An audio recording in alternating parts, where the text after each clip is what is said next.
Bonjour, on va conclure aujourd'hui le Tanya du Bet Adav 5780. Alors on va aller doucement, on va expliquer ça. Tout le monde sait que lorsque l'on rentre dans une pièce obscure, alors ce qu'il faut faire tout simplement, c'est prendre une allumette et allumer, et tout d'un coup on voit. Ça veut dire que la lumière ne doit pas faire un travail pour se battre et enlever l'obscurité, mais l'obscurité est repoussée automatiquement devant la lumière. Pourquoi ? Parce que l'obscurité n'est pas une entité en soi-même. Elle n'a pas une vraie entité. Toute la médecine, toute l'entité de l'obscurité, c'est qu'elle est le contraire de la lumière. C'est pas le mot contraire, on dit Ederaor. C'est-à-dire que s'il n'y a pas de lumière, automatiquement il y a de l'obscurité. Mais dès qu'on allume la lumière, l'obscurité est automatiquement repoussée. Alors, c'est exactement pareil avec la Sitra Achra, le côté de l'autre côté qui n'est pas la Gdusha. Elle a beaucoup de force, cette clipa. Regardez, c'est elle qui donne la vitalité à tous les animaux impurs. C'est elle qui donne la vitalité à tous les goïms, qui ont une nefesh de 3 portes d'impureté. Et c'est également celle qui donne la vitalité à l'âme animale, qui est en nous. Donc, pour faire vivre tellement de créatures, il faut en avoir de la force. Mais il faut savoir une chose. Cette force-là, d'abord, c'est une force qui lui a été donnée par Dieu. Maintenant, quand Dieu envoie quelque chose dans le monde pour un but bien précis, lorsque ce but est atteint, la chose qui a été envoyée pour atteindre ce but n'a plus lieu d'être. Exactement la même chose pour nous. Toute la raison pour laquelle Dieu donne la force à la clipa, à la force du mal, de venir prendre la tête à un juif, comme on a dit au début du chapitre qu'on étudie maintenant, le 29, elle vient se dresser dans sa grande audace devant la sainteté de l'âme divine. Elle est capable de venir boucher le cœur d'un juif, même boucher peut-être un petit peu le cerveau d'un juif. Et bien tout ça, elle le fait parce que Dieu lui donne la force. Parce que rien ne peut se passer dans le monde si c'est pas Dieu qui le fait. Maintenant, pourquoi Dieu fait ça ? Quoi, Dieu, il a un plaisir à voir un juif se lever le matin avec le cœur bouché, avec la clipa qui est en train de lui prendre la tête, lui saccager sa matinée. Alors pourquoi Dieu fait ça ? Non. Dieu fait ça parce que Dieu il veut nous voir travailler. Dieu il veut que quand cette clipa elle vient nous embêter, nous on va faire un travail, et on va se réveiller, et on va la descendre. Avec tout ce qu'on a expliqué dans nos chapitres. On va penser à notre... comme nous sommes bas, loin de Dieu, nos rêves, tout ce qu'on a parlé. Et quand nous, on va, à notre titre individuel, courber la force du mal qui vient nous embêter, comme on a dit dans le Pérec, ça va également la courber de façon universelle. On va affaiblir la force du mal dans le monde entier. Et ça, c'est le but pour lequel Dieu, de temps en temps, il nous envoie cette petite épreuve. Il vient nous challenger, comme on dit en français. D'accord ? Donc quand un juif, il est conscient que ça, c'est la raison pour laquelle Dieu m'a envoyé la clipa. Alors, au moment où ça arrive, il perd pas les pédales. Il dit, ok, je me suis levé ce matin comme une pomme de terre. Ça arrive à tout le monde. Moi, ça m'est arrivé ce matin. Je suis en pleine pomme de terre, là. Alors, qu'est-ce qu'on va faire à ce moment-là ? C'est pas grave. On va dire, ok, il y a un travail maintenant à faire. On va prendre un petit peu de temps. On va s'asseoir. Et on va commencer à réfléchir. Qu'on est bas, qu'on est loin de Dieu.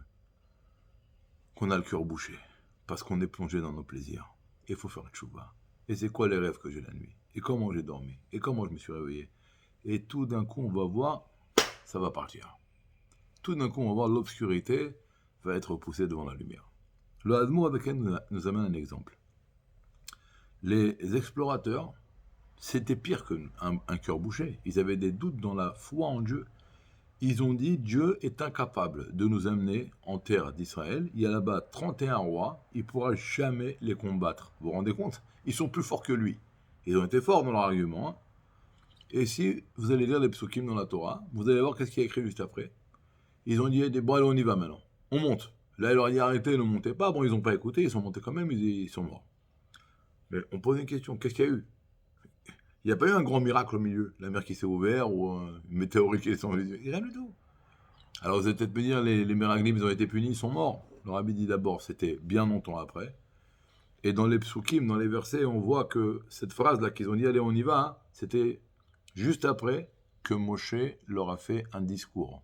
Mais pas un discours sévère. Dans ce discours, il leur a dit ce que Dieu a dit. Qu'ils ne rentreront pas en Israël, ils vont mourir dans le désert. Et c'est un très dur message qu'il leur a dit, Moshe Rabbeinu. Et là, qu'est-ce qui s'est passé? Tout simplement. À cause de quoi ils ont dit on ne monte pas? À cause d'un manque de Emouna. Mais ça n'existe pas un juif qui n'est pas Mahamine. Donc pourquoi ils ont dit on ne croit pas? C'est la clipa, la force du mal qui est venue cacher sur leur Emouna. Quand Moshe Rabbeinu leur a donné un coup d'électrochoc, qu'est-ce qui s'est passé? La clipa elle s'est cassée. Et dès que la clipa elle s'est cassée, la Emouna s'est dévoilée. Et ça c'est pareil pour nous. Donc si des fois on se lève le matin, on a des sphécotes, on a des doutes sur Dieu, comment ça se passe, la corona, c'est pas grave, faut pas paniquer, c'est normal. Si un enfant qui vous dit papa j'ai des doutes, c'est pas grave. C'est pas un animal, c'est normal. Ça arrive, c'est Dieu des fois de temps en temps il nous met à l'épreuve. Mais puisqu'on sait que c'est une épreuve, il faut réagir comme il faut. Pas perdre les pédales. Et là dire à Dieu, ok, Dieu m'éprouve, Dieu maintenant il veut un travail, il veut que je casse la citraha. Je vais le faire. Comment on va le faire? On va reprendre le Pérec, on va le relire, et on va mettre en pratique tout ce que l'Admoraken nous a demandé de mettre en pratique. Maintenant, il faut savoir une chose. La clipa, comme on a dit plusieurs fois déjà, dans la fin du Pérec tête, à la fin, là, il va le répéter encore une fois, c'est comme la prostituée que le roi envoie pour faire un test à son fils. Et donc, lorsque on est conscient que toute la raison pour laquelle Dieu m'envoie la clipa, c'est pour me tester, alors ce serait bien imbécile et bien idiot de tomber. Au contraire, je vais tenir le test rapide. Et donc on a dit c'est quoi le travail que Dieu exige à ce moment-là. Peut-être on va terminer avec une petite histoire que le Rabbi raconte dans une sira, qu'il y avait Rabbi Elazar, le fils de Rabbi Shimon ben Yochai. Une fois il lui a joué un juif, il lui a dit dis-moi tu sais que t'es très moche toi. Tous les gens de ta vie ils sont moches comme toi. Et l'autre lui répond, si tu as un argument sur ma mocheté, je ne sais pas si on dit comme ça en français, mais si tu as un argument sur ma mocheté, va voir le créateur qui m'a créé. Et là, il lui a demandé pardon, enfin, il lui a pardonné, il lui a dit, mais ne recommence pas. Bon, en tous les cas, la question, je suis sûr que ceux qui n'ont jamais entendu cette histoire, ils sont choqués. Comment on peut dire à un homme, je vais voir un nain, je vais dire, pourquoi t'es nain? Ben non, je sais pourquoi il est nain, parce que Dieu l'a créé nain. Et donc, si un homme il est moche, je vais dire, pourquoi t'es moche?